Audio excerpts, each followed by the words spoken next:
प्रश्न है, पंडित रामचंद्र शुक्ल का जन्म कहाँ हुआ था? उत्तर है उत्तर प्रदेश के बस्ती जिले के अगोना गांव में। तो उत्तर है अगोना गांव। दूसरा प्रश्न, शुक्ल जी की कर्मस्थली कहाँ थी? उत्तर काशी, जिसको आजकल बनारस और वाराणसी भी कहा जाता है, लेकिन पुस्तक में काशी शब्द है, इसलिए इसका उत्तर होगा काशी। तीसरा प्रश्न, शुक्ल जी की कीर्ति का अक्षय स्रोत क्या है? उत्तर हिंदी साहित्य का इतिहास। ये उनके द्वारा लिखी गई एक ऐतिहासिक पुस्तक है, तो यही इनकी कीर्ति का अक्षय स्रोत है, हिंदी साहित्य का इतिहास। चौथा प्रश्न, हिंदी साहित्य का इतिहास पहले किस नाम से लिखा गया? जो हिंदी साहित्य का इतिहास पुस्तक हमने अभी उनके अक्षय स्रोत को देखा, वो पहले किस नाम से जानी जाती थी? तो उसका उत्तर है हिंदी शब्द सागर की भूमिका के रूप में। तो हिंदी शब्द सागर नाम से ये पहले लिखी गई थी, उसके बाद इसे हिंदी साहित्य का इतिहास नाम दिया गया।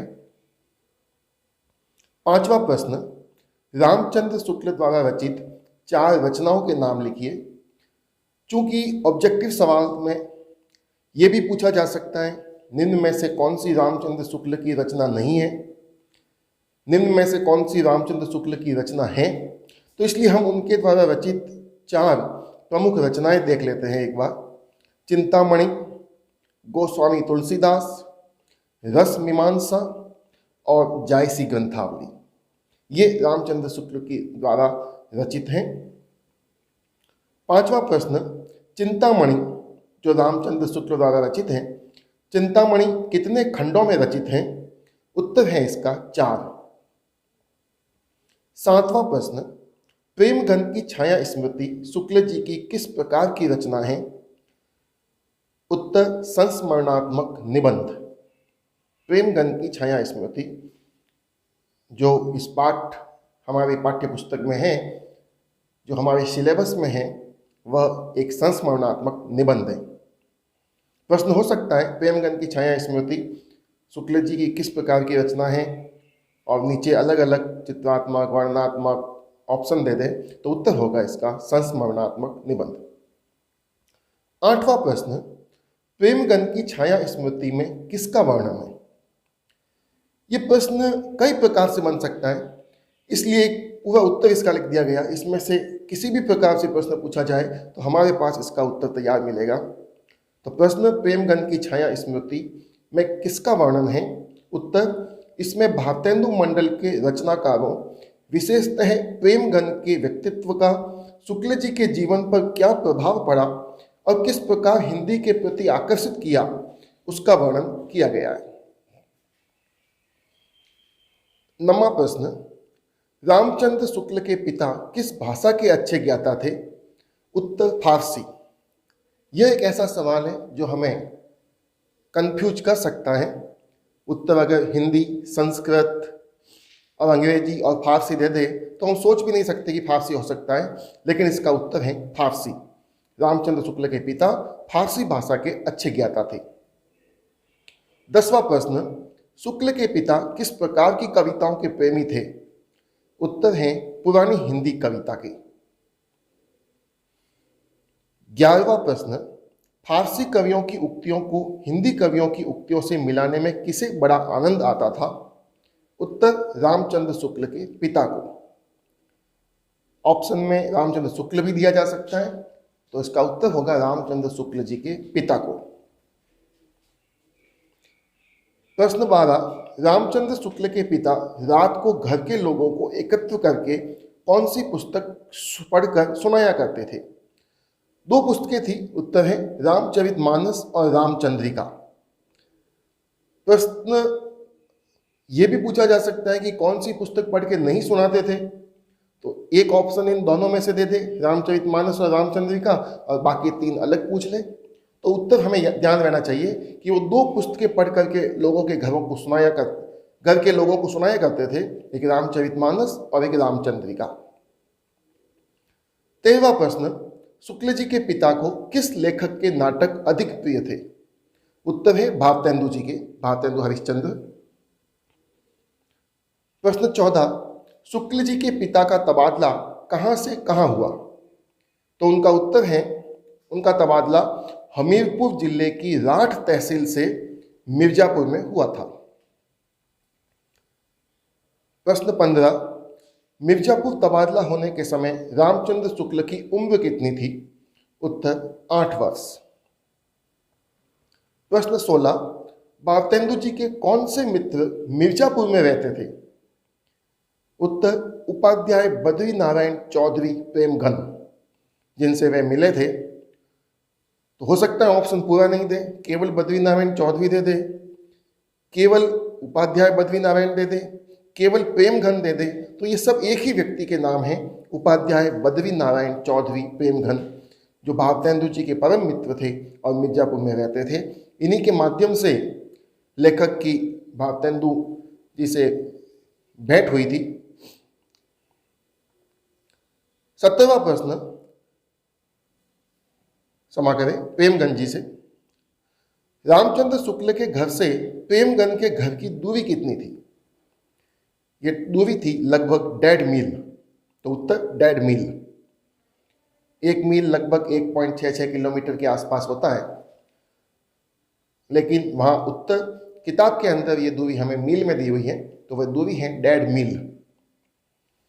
पत्थर के एक बड़े मकान के सामने हम लोग जा खड़े हुए। इस पंक्ति में किस मकान की बात हुई है? अर्थात वो किस मकान के सामने खड़े हुए? तो उत्तर है प्रेमगन जी के मकान के। प्रेमगन जी वही बद्री नारायण चौधरी प्रेमगन। प्रश्न 19, पत्थर के एक बड़े मकान के सामने हम लोग जा खड़े हुए, वही पंक्ति है।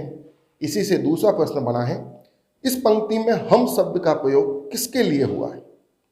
तो उत्तर है शुक्ल जी और उनकी मित्र मंडली के लिए। कहा ना हम खड़े हुए, तो हम कौन? यानी रामचंद्र शुक्ल और उनकी मित्र मंडली, वो सभी। 20वां प्रश्न, कुछ देर पीछे एक लड़के ने उंगली से ऊपर की ओर इशारा किया। लता पतान के बीच एक मूर्ति खड़ी दिखाई दी। दोनों कंधों पर बाल बिखरे हुए थे, एक हाथ खंबे पर था। देखते ही देखते यह मूर्ति दृष्टि से ओझल हो गई। बस यही पहली झांकी थी। ये पाठ में से लिया गया एक वाक्य है। अब इस पर एक प्रश्न पूछा गया है इस वाक्य के आधार पर, इन पंक्तियों में मूर्ति शब्द किन के लिए आया है? तो ये मूर्ति शब्द आया है बद्री नारायण चौधरी प्रेमघन के लिए। तो प्रेमघन इसका उत्तर होगा, बद्री नारायण चौधरी प्रेमघन। 21वां प्रश्न, शुक्ल जी के बड़े होने पर उनका झुकाव किस प्रकार के साहित्य की ओर बढ़ा? उत्तर हिंदी के नूतन साहित्य की ओर। 22वां प्रश्न, रामचंद्र शुक्ल के घर किस प्रिंटिंग प्रेस की पुस्तकें आया करती थी? एक बहुत ही महत्वपूर्ण प्रश्न है ये भी, जिसका उत्तर है भारत जीवन प्रेस। शुक्ल जी के घर भारत जीवन प्रेस की पुस्तकें आया करती थी। रामचंद्र शुक्ल के पिता भारत जीवन प्रेस की पुस्तकें रामचंद्र से छिपाकर क्यों रखते थे? उत्तर है क्योंकि उन्हें डर था कि कहीं रामचंद्र का ध्यान स्कूल की पढ़ाई से न हट जाए और वह बिगड़ न जाए। 24वां प्रश्न, रामचंद्र शुक्ल किस पुस्तकालय में पुस्तकें पढ़ते थे? उत्तर है पंडित केदारनाथ पाठक द्वारा खोले गए पुस्तकालय में। प्रश्न 25, रामचंद्र शुक्ल की पंडित केदारनाथ पाठक से पहली बार भेंट कब और कहाँ हुई? पंडित केदारनाथ जी से। उत्तर है जब शुक्ल जी बारात में काशी गए थे, तब काशी में उनकी भेंट हुई। प्रश्न 26, इससे मुझे देखते ही वे खड़े हो गए। बात ही बात में मालूम हुआ कि जिस मकान में से वे निकले थे वह भारतेंदु जी का घर था। इस वाक्य में वे शब्द का प्रयोग किन के लिए हुआ है? उत्तर है पंडित केदारनाथ पाठक के लिए। 27वां प्रश्न, मैं बड़ी चाह से व कुतूहल की दृष्टि से कुछ देख उस मकान की ओर न जाने किन किन भावनाओं में लीन होकर देखते रहे। यहाँ किन के मकान की बात हुई है? उत्तर है भारतेंदु जी के मकान की। भारतेंदु जी अर्थात भारतेंदु हरिश्चंद्र। प्रश्न 28, मैं बड़ी चाह से व कुतूहल की दृष्टि से कुछ देख उस मकान की ओर न जाने किन किन भावनाओं में लीन होकर देखते रहे। यहाँ मैं कौन है? तो यहाँ मैं शब्द का प्रयोग रामचंद्र शुक्ल के लिए आया है, तो उत्तर है रामचंद्र शुक्ल।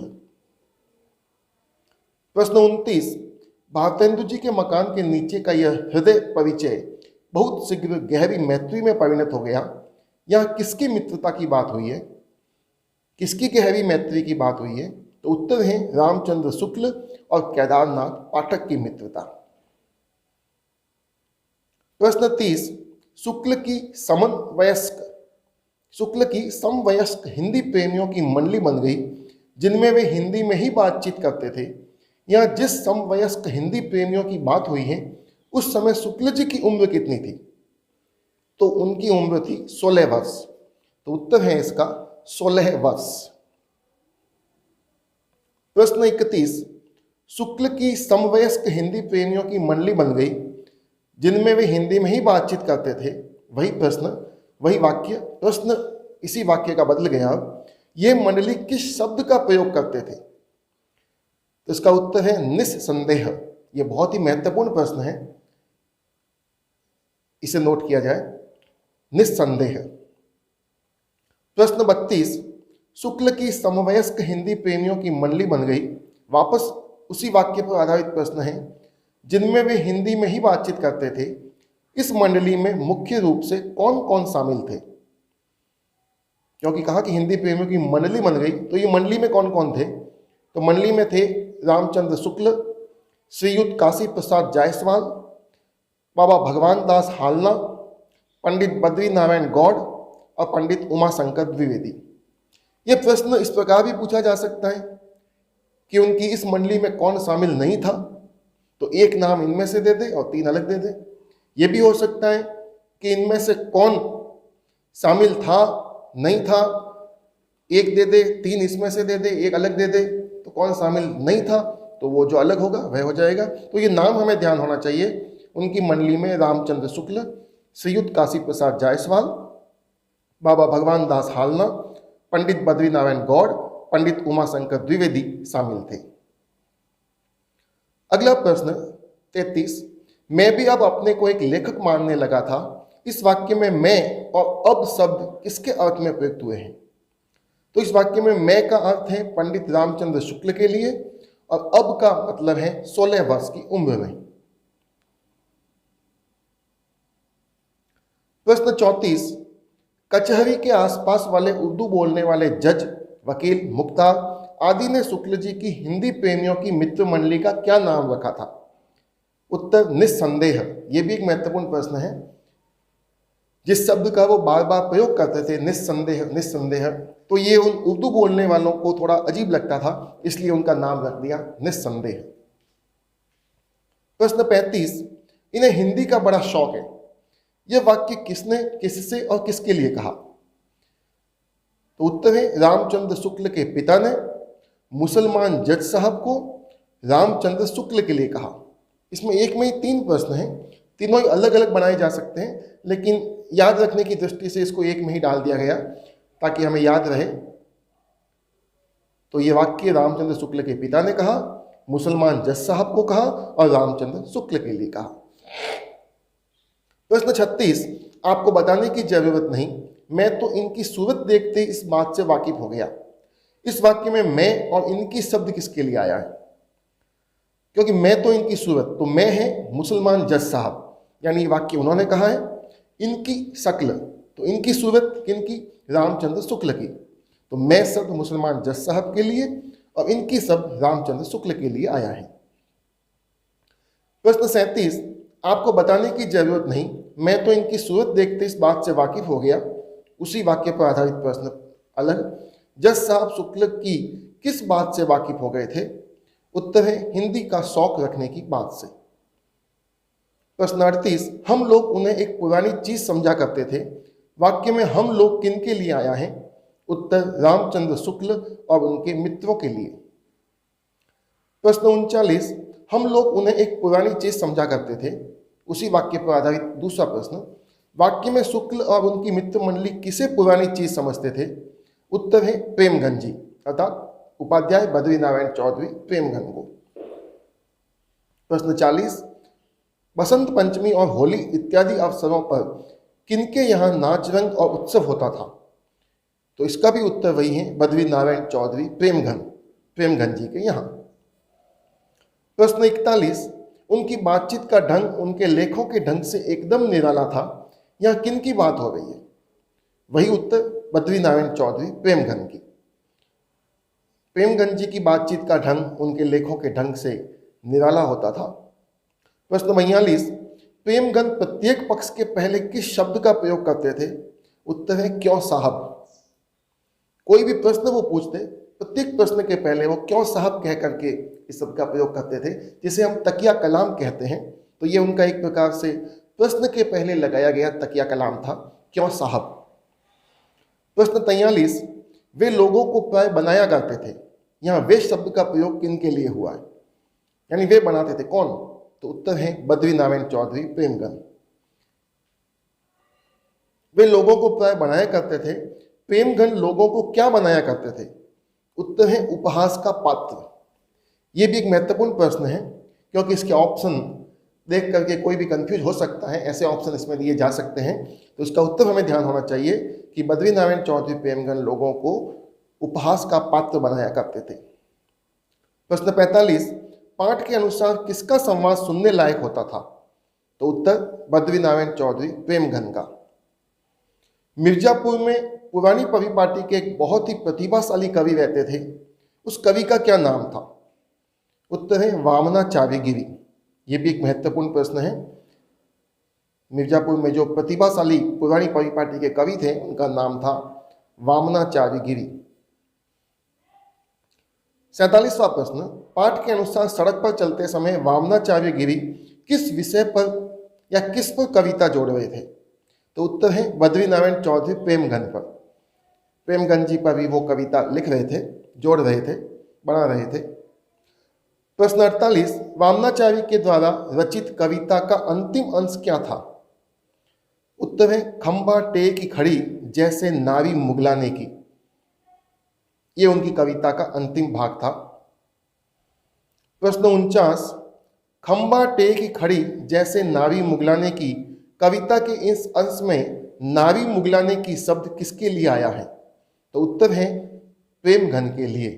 बद्री नारायण चौधरी प्रेमघन के लिए इस शब्द का प्रयोग हुआ है। नारी मुगलाने की प्रेमघन जी को कहा गया है। प्रश्न 50, वामनाचार्य गिरी ने प्रेमघन जी को नारी मुगलाने की क्यों कहा है? तो उत्तर है उनके लंबे बालों के कारण। यह भी एक इंपॉर्टेंट प्रश्न है। नारी मुगलाने की कहने का कारण उनके लंबे बाल थे, इस कारण उन्हें इस शब्द का प्रयोग किया, नारी मुगलाने की।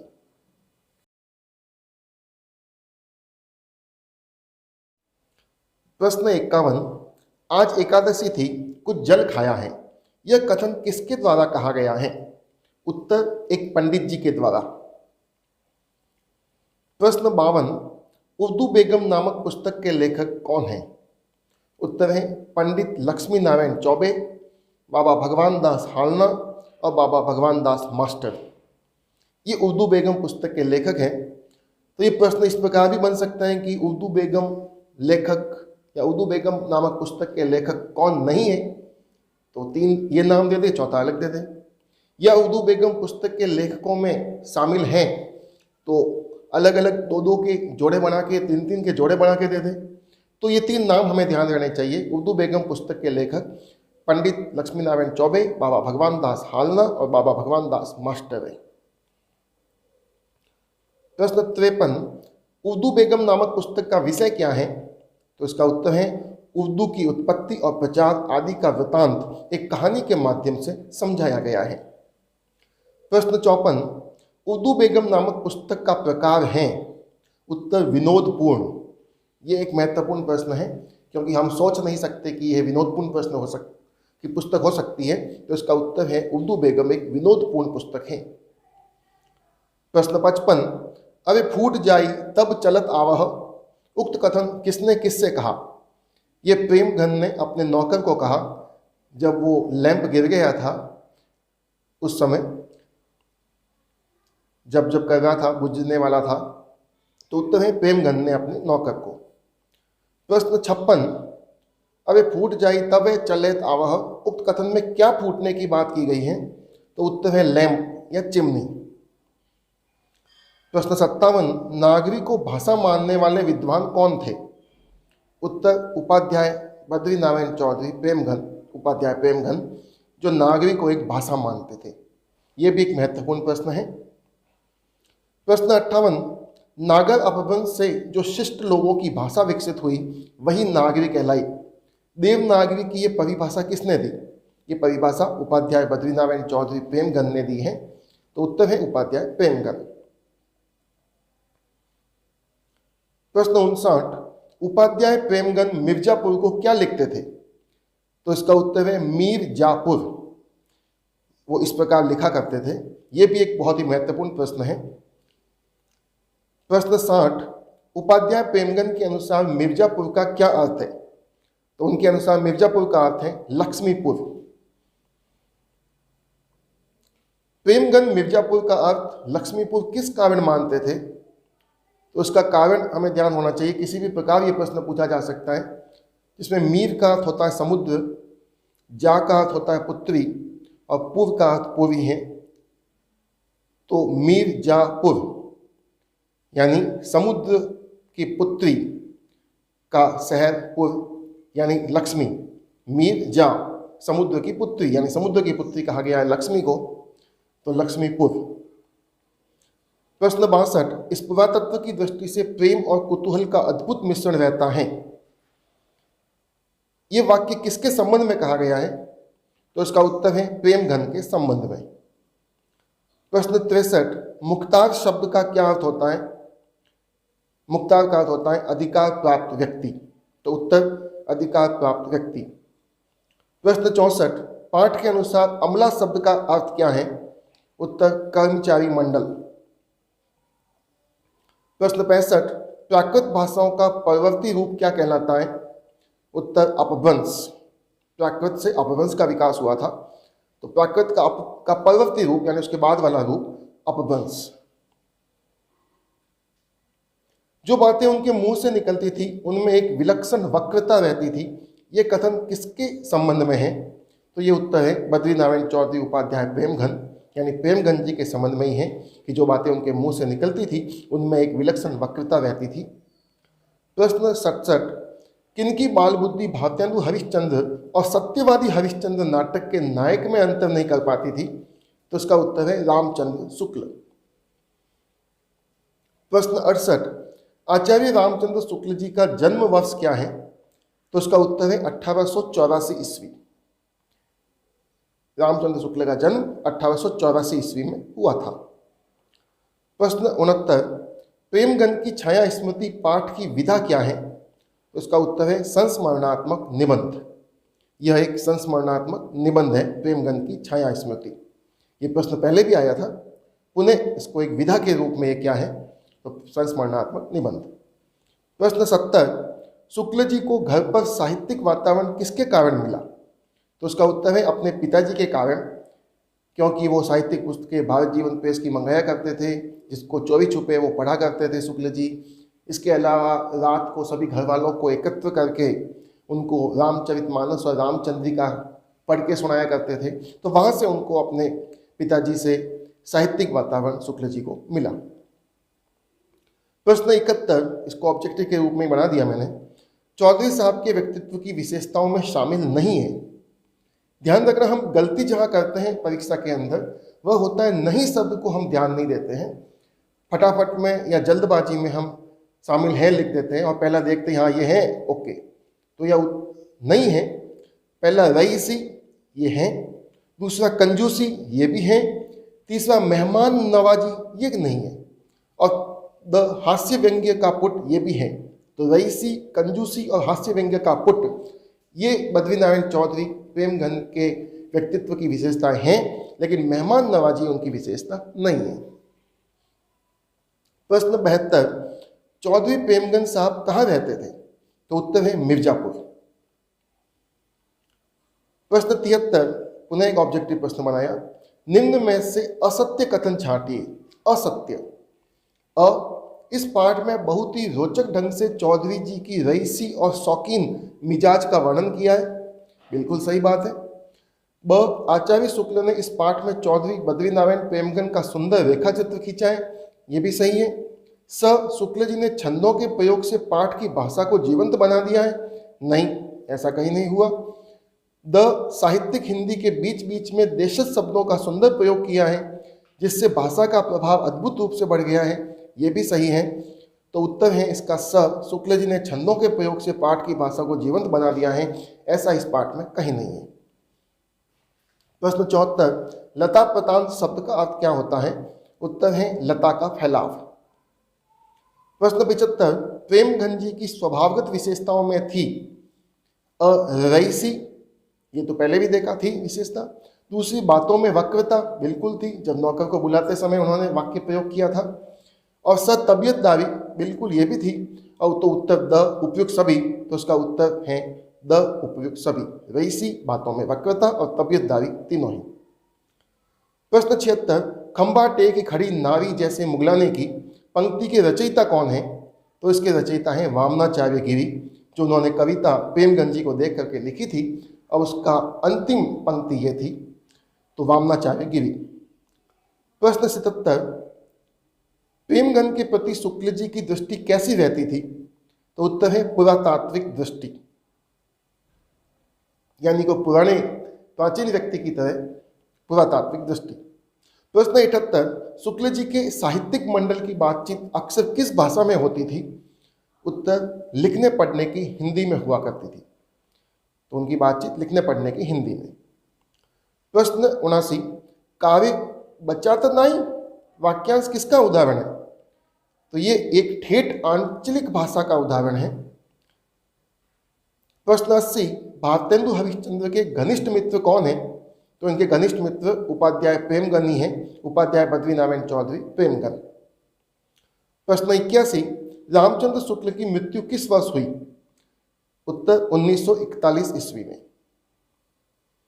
प्रश्न 82, रामचंद्र शुक्ल मिर्जापुर के विद्यालय में किस विषय के अध्यापक थे? उत्तर है इसका चित्रकला। प्रश्न 83, रामचंद्र शुक्ल ने किस विश्वविद्यालय में प्राध्यापक के रूप में कार्य किया? उत्तर है काशी हिंदू विश्वविद्यालय, काशी हिंदू विश्वविद्यालय। प्रश्न 84, हिंदी शब्द सागर पुस्तक का संपादन कहाँ से होता था? तो इसका उत्तर है काशी नागरिणी प्रचारिणी सभा, काशी से। प्रश्न 85, रामचंद्र शुक्ल के हिंदी शब्द सागर के संपादन, रामचंद्र शुक्ल हिंदी शब्द सागर के संपादक कब बने? तो इसका उत्तर है 1905 ईस्वी में। प्रश्न 86, रामचंद्र शुक्ल की गद्य शैली की कौन कौन सी विशेषता हैं? उत्तर है अत्यंत सारगर्भित, विचार प्रधान और सूत्रात्मक वाक्य रचना। प्रश्न पूछा जा सकता है कि इनमें से कौन सी रामचंद्र शुक्ल की गद्य शैली की विशेषता नहीं है? तो ये 3 दे दे और चौथी एक अलग विशेषता बता दे, तो वो नहीं होगी। ये तीनों दे दे, कौन सी है? तीनों दे दे, उपयुक्त से सभी दे दे, तो वह हो सकती है। 3 अलग दे दे, एक इनमें से दे दे, तो हो सकती है। तो हमें ध्यान रहना चाहिए कि ये 3 विशेषताएं उनकी हैं गद्य शैली की, अत्यंत सारगर्भित, विचार प्रधान और सूत्रात्मक वाक्य रचना। प्रश्न 87, रामचंद्र शुक्ल की गद्य शैली किस प्रकार की है? तो इसका उत्तर है विवेचनात्मक। प्रश्न 88, ऑब्जेक्टिव रूप में, रामचंद्र शुक्ल निम्न में से क्या नहीं थे? अ, आलोचक बिल्कुल थे, ब, इतिहासकार थे, स, साहित्य चिंतक थे, द, उपन्यासकार नहीं, वो उपन्यासकार नहीं थे, कोई उपन्यास नहीं लिखा। आलोचक, इतिहासकार और साहित्य चिंतक थे, लेकिन उपन्यासकार नहीं थे, उसमें उनकी विशेष रुचि नहीं थी। प्रश्न 89, रामचंद्र शुक्ल की कीर्ति का अक्षय स्रोत क्या है? ये पहले भी आया प्रश्न, पुनः रिपीट हो गया, हिंदी साहित्य का इतिहास, उनकी पुस्तक। प्रश्न 90, रामचंद्र शुक्ल के ग्रंथ कौन कौन से हैं? तो उनके ग्रंथ गोस्वामी तुलसीदास, सूरदास, चिंतामणि और रस मीमांसा, उनके द्वारा रचित। प्रश्न 91, जायसी ग्रंथावली और भ्रमर गीत सार का संपादन किसने किया? उत्तर रामचंद्र शुक्ल ने। प्रश्न 92, सत्य हरिश्चंद्र नाटक के नायक कौन थे? तो इसका उत्तर है राजा हरिश्चंद्र, जिनमें वो अंतर नहीं कर पाते थे साहित्यकार और राजा में, तो राजा हरिश्चंद्र। प्रश्न 93, प्रेमगन का पूरा नाम क्या है? तो पूरा नाम हम शुरू से ही पढ़ते आ रहे हैं। इसका उत्तर है उपाध्याय बद्री नारायण चौधरी प्रेमघन। प्रश्न 94, उत्तर भारत की आधुनिक आर्य भाषाओं की उत्पत्ति किससे हुई? उत्तर है अपभ्रंश से। प्रश्न 95, वाकिफ शब्द का क्या अर्थ है? उत्तर है जानकार या परिचित। प्रश्न 96, यह पाठ शुक्ल जी के प्रेमगन से मिलने के कितने साल बाद लिखा गया? तो इसका उत्तर है 30 साल बाद। प्रश्न 97, सयाना होने पर रामचंद्र शुक्ल का झुकाव किस ओर बढ़ा? तो इसका उत्तर है हिंदी के नूतन साहित्य की ओर। पहले भी यह प्रश्न अलग रूप में आ चुका है, उत्तर यही है हिंदी के नूतन साहित्य की ओर। प्रश्न 98, रामचंद्र शुक्ल किनके घर के बाहर सड़क पर चक्कर लगाया करते थे? तो उत्तर है प्रेमगन जी के। प्रश्न 99, घर के लोगों को रात में एकत्र कर रामचरितमानस और रामचंद्र चंद्रिका कौन सुनाया करते थे? उत्तर रामचंद्र शुक्ल के पिता। ये प्रश्न उसका विपरीत रूप में पूछ लिया। पहले पूछा था शुक्ल के पिता क्या सुनाया करते थे, अब ये कौन सुनाते थे। तो हमें ध्यान होना चाहिए कि उनके पिताजी घर के लोगों को रात को एकत्र करके रामचरितमानस और रामचंद्र चंद्रिका सुनाया करते थे या रामचंद्रिका सुनाया करते थे। प्रश्न 100, प्रेमगन की छाया स्मृति पाठ के लेखक कौन है? तो इसके लेखक हैं रामचंद्र शुक्ल। बहुत बहुत धन्यवाद। अगले पाठ के साथ हम जल्द उपस्थित होंगे आपके साथ। आशा करता हूं आपको हमारा ये वीडियो पसंद आया होगा। तो वीडियो को लाइक कीजिए और अपने दोस्तों को अधिक से अधिक शेयर कीजिए। धन्यवाद।